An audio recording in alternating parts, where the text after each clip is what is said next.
नमस्कार। आज हम शेक्सपियर के सबसे अंधेरे और सबसे दमदार नाटकों में से एक मैकबेथ की दुनिया में उतरने वाले हैं। तो चलिए एक हीरो के विलन बनने की इस दुखद कहानी को परत दर परत समझते हैं।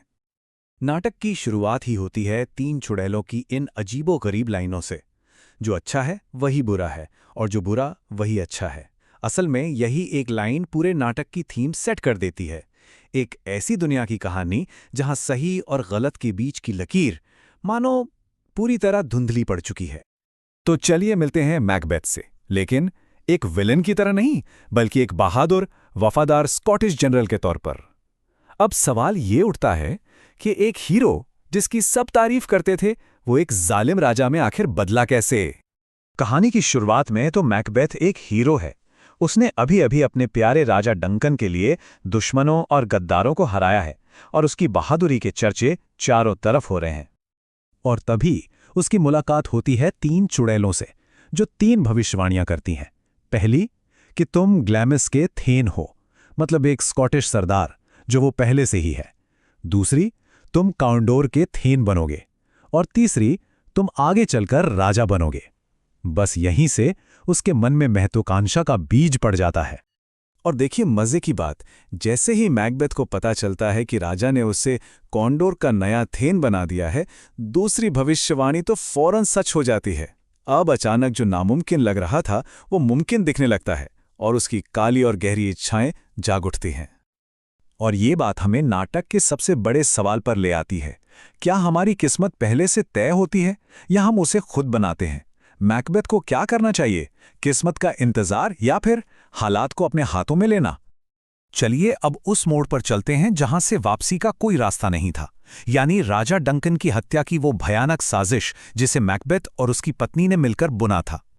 यहां लेडी मैकबेथ का एक बहुत ही क्रूर रूप सामने आता है।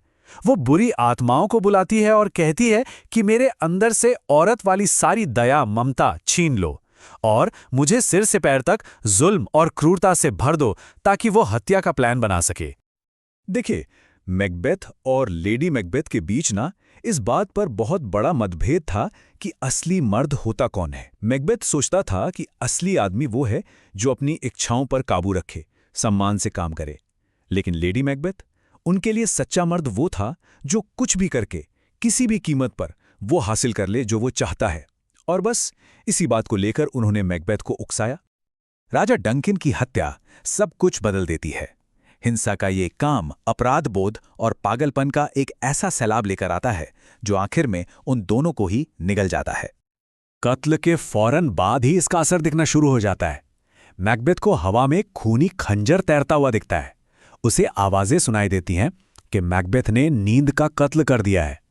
और वो खून के धब्बे जो कभी धुल ही नहीं सकते, ये सब उसके जुर्म का प्रतीक बन जाते हैं। मैकबेथ के पतन का अगला दौर तब शुरू होता है जब नया राजा बनने के बाद उसका डर और शक उसे एक के बाद एक जुर्म करने पर मजबूर कर देता है। कहते हैं ना, खून का बदला खून ही होता है। अब राजा बनने के बाद मैकबेथ को उस भविष्यवाणी से डर लगने लगता है जिसमें कहा गया था कि उसके दोस्त बैंको के बेटे राजा बनेंगे। अपना राज बचाने के लिए वो अपने ही दोस्त को अब एक खतरा समझने लगता है। और यहीं हम हिंसा के एक कभी न खत्म होने वाले चक्र को देखते हैं। ये वो सोच है कि जब सत्ता पाने के लिए एक बार खून बहाया जाता है तो उसे बनाए रखने के लिए और खून बहाना ही पड़ता है। मैकबेथ अब खून खराबे के इस जाल में पूरी तरह फंस चुका है। अपनी ही शाही दावत में मैकबेथ को अपने दोस्त बैंको का भूत दिखाई देता है जिसे हाल ही में उसने मरवाया था। और वो भूत सिर्फ मैकबेथ को ही दिखता है, किसी और को नहीं। इस डरावने वहम की वजह से सभी स्कॉटिश लॉर्ड्स के सामने उसकी दिमागी हालत का पर्दाफाश हो जाता है। अब एक हताश और डरा हुआ मैकबेथ वापस उन्हीं चुड़ैलों के पास जाता है, शायद कोई जवाब ढूंढने। लेकिन इस बार उसे ऐसी भविष्यवाणियां मिलती हैं जो उसे सुरक्षा का एक झूठा एहसास दिलाने के लिए ही बनाई गई थीं। पहला प्रेत एक हवा में तैरता हुआ सिर है जो चेतावनी देता है मैकडफ से बचकर रहना। ये बात मैकडफ को लेकर मैकबेथ के मन में जो डर पहले से था उसे और पक्का कर देती है। दूसरा प्रेत एक खून से सना हुआ बच्चा। वो कहता है कि औरत से पैदा हुआ कोई भी इंसान मैकबेथ को नुकसान नहीं पहुंचा सकता। यह सुनकर तो मैकबेथ को लगने लगता है कि अब उसे कोई नहीं मार सकता। और तीसरा प्रेत एक ताज पहना हुआ बच्चा है जिसके हाथ में एक पेड़ है। वो कहता है कि मैकबेथ तब तक सुरक्षित है जब तक बिरनाम का जंगल खुद चलकर डंसिनेन की पहाड़ी पर न आ जाए। अब भला जंगल कैसे चल सकता है? ये बात मैकबेथ के इस यकीन को और पुख्ता कर देती है कि वो अजेय है। अजय? सच में? या ये सिर्फ एक वहम है?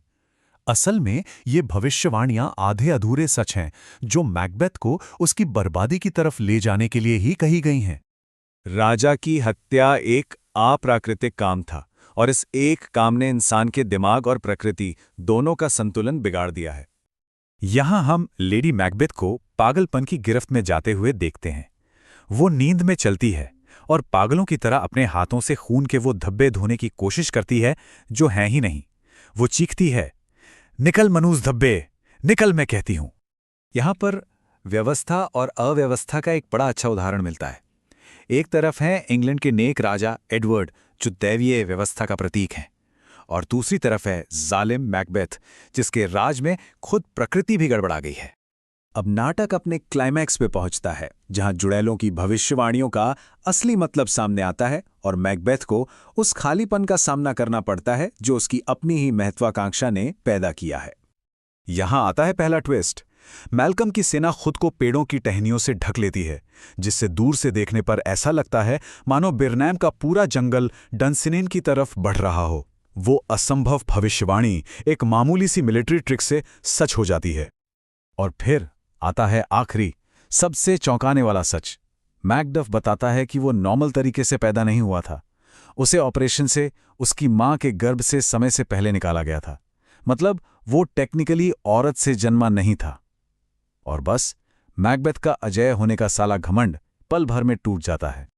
अंत में अपनी हार सामने देखकर मैकबेथ बहुत ही गहरी और निराशा भरी बात कहता है, जिंदगी बस एक चलती फिरती परछाई है, एक ऐसी कहानी जिसका कोई मतलब नहीं। ये शब्द हमें बेलगाम महत्वाकांक्षा के भयानक अंजाम पर सोचने के लिए मजबूर कर देते हैं।